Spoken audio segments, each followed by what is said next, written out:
Hey everyone, welcome back to Wonderland Wednesday. In case you missed last week's episode, this episode is a continuation of our review of the 1986 BBC Miniseries. Last week we talked about the first two parts of the miniseries, and this week we'll be discussing the last two parts. If you missed the first half, I'll put a link in the card as well as in the description. Feel free to go watch that one and then come back and finish the review. Thanks for watching.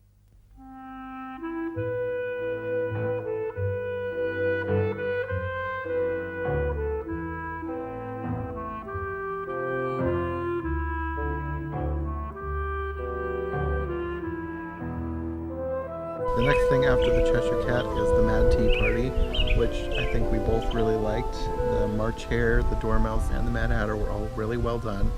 I liked the Dormouse because Elizabeth Sladen played the Dormouse, and it was nice to see her in another role beyond Sarah Jane Smith in Doctor Who. And she made a really cute Dormouse, I thought. It sort of made sense because that's an easy way to get a squeaky little voice. Mm-hmm.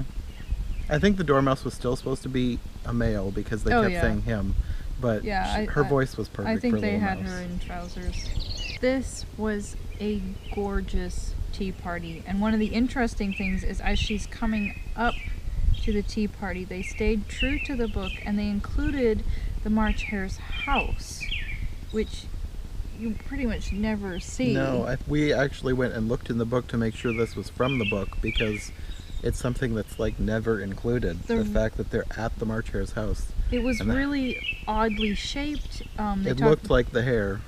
Yeah. It had two chimneys for ears and was thatched roof. With fur, Mm-hmm. which I don't think they, obviously. But anyway, they really went to some trouble there, and the tea party, they had all this beautiful china. It was just gorgeous.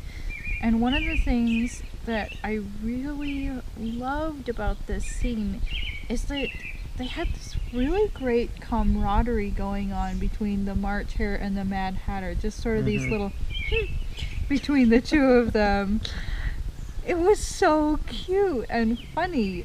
They really did detail on the Mad Hatter, like they did makeup to really emphasize his features.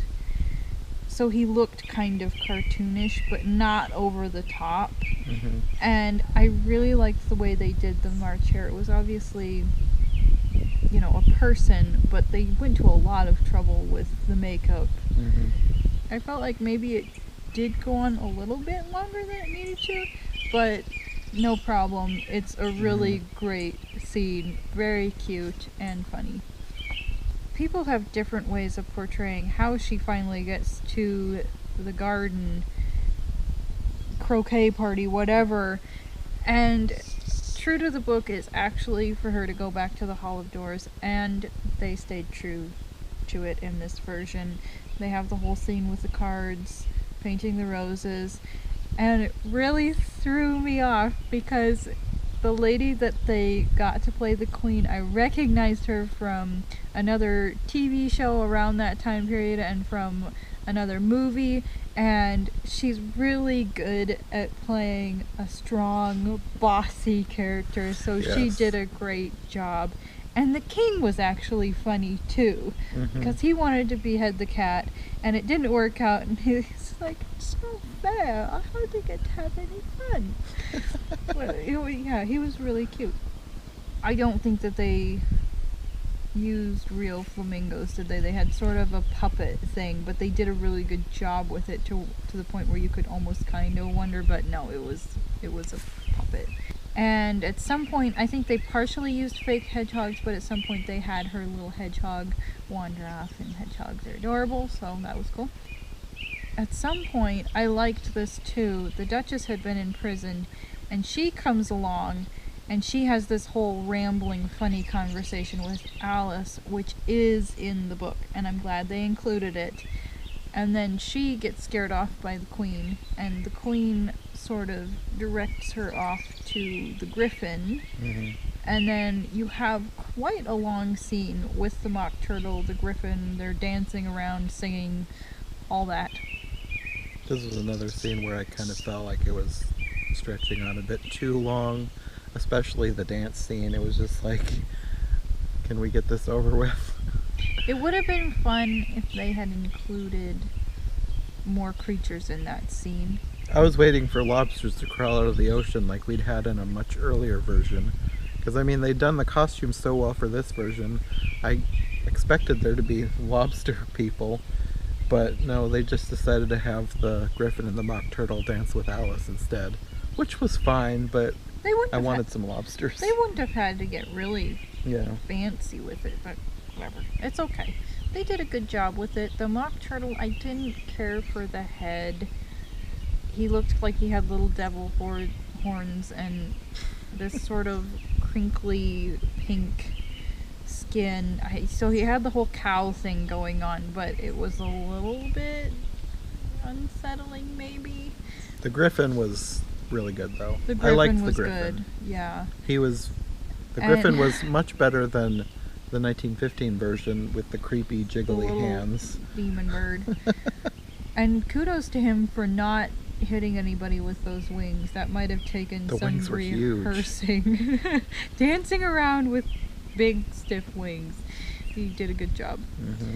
Then at some point, they're still singing, and she finds out that there's going to be a trial, and she wanders off. Then you get to the trial scene, which they did a good job with. They had sort of a fingernails on the chalkboard sound that I didn't care for with the little jury, but minor complaint. I feel like that's true to the book, though, wasn't it? They were supposed to be writing on slates. There's supposed to be this whole thing where Bill either doesn't have or is lost, can't find his pencil, so he's trying to write with his fingernail. And there's supposed to be this whole, I think, interaction with Alice. It's really cute. But they never seem to cover that, and it's okay. Not really, but it's okay. And the trial was cute. I feel like that whole poem that he reads, that he read it too slowly. I think they did a pretty good job with the witnesses, especially the Mad Hatter. Mm-hmm. At some point he takes a bite out of his teacup, and that's cute. The Dormouse gets in trouble, but I don't think any dormice were injured in the making of this film. Hopefully not. And then she goes into sort of an odd rhyme, basically about not liking being told what to do by grown-ups.